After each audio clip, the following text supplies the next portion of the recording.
وہ لوگ جو قرض میں ڈوبے ہوئے ہیں، قرض اتنا ہے کہ سر کے بالوں سے زیادہ ہے، اسباب ہے ہی نہیں، اب وہ ساری رات بے قراری میں گزارتا ہے، دن مشکل میں گزارتا ہے کہ یا اللہ کہاں سے لاؤں، یہ قرض کیسے لوٹاؤں۔ میں ان کو یہ حدیث سے پاک پیغام اور تحفہ کے طور پہ سنا رہا ہوں۔ میرے آقا ایک دن مسجد نبوی میں جلوہ فراز تھے، تشریف لائے تو دیکھا کہ ایک صحابی ہیں جو مسجد نبوی کے اندر بیٹھے ہیں، تو حضور کو تشویش لاحق ہوئی کہ نماز کا وقت بھی نہیں ہے، تو یہ میرا صحابی، میرا کلمہ پڑھنے والا مسجد نبوی میں کیا کر رہا ہے؟ تو میرے آقا نے فرمایا اے ابو امامہ، نماز کا وقت بھی نہیں ہے اور تم مسجد میں بیٹھے ہو اور تمہاری پیشانی پر تفکر کے آثار ہیں، چہرے پہ یہ پریشانی کے آثار ہیں، بتاؤ نہ ذرا۔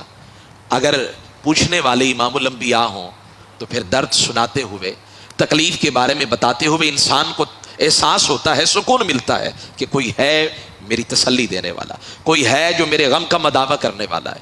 تو حضرت ابو امامہ رو پڑے، کہنے لگے بندہ نواز، روزگار ہے ہی نہیں، رزق کے معاملات مخدوش ہیں، قرض اتنا ہے کہ سر کے بالوں سے زیادہ ہے، غم ہے کہ رات کو سونے نہیں دیتے، بستر کانٹوں کا بن گیا ہے، چین نہیں ملتا، ادھر غم کھائے جا رہے ہیں، ادھر لوگوں کا قرض ہے کہ وہ دن بدن چڑھتا جا رہا ہے۔ حضور اب کہاں جاؤں؟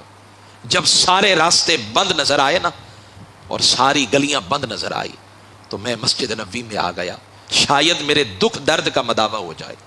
میرے آقا صلی اللہ علیہ وسلم نے فرمایا اگر ہم نے پوچھا ہے تو پھر تمہارے درد کا مداوع بھی فرمائیں گے، تمہاری مشکلیں حل بھی فرمائیں گے، تمہاری ہر بات کو ہم پورا فرمائیں گے۔ فرمایا اے ابو امامہ، کہ تمہیں ایسے کلمات نہ سکھاؤں؟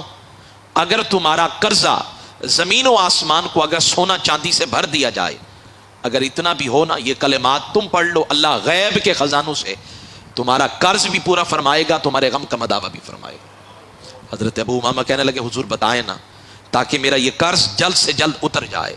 میرے آقا نے فرمایا صبح کو اور رات کو یہ دعا پڑھا کرو، اللہم انی اعوذ بک من الہم والحزن واعوذ بک من العجز والکسل واعوذ بک من الجبن والبخل واعوذ بک من غلبۃ الدین وقہر الرجال۔ یہ جملے، یہ کلمات ہیں دعا کے۔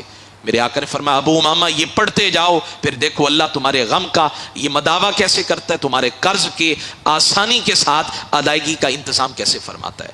اب وہی صحابی کہتے ہیں اللہ کی عزت کی قسم ہے، یہ جملے، یہ کلمات میں پڑھتا گیا، بس مجھے نہیں پتا چلا کہاں سے لنگر آیا، کہاں سے رزق ملا، میرا سارا قرض اتر گیا۔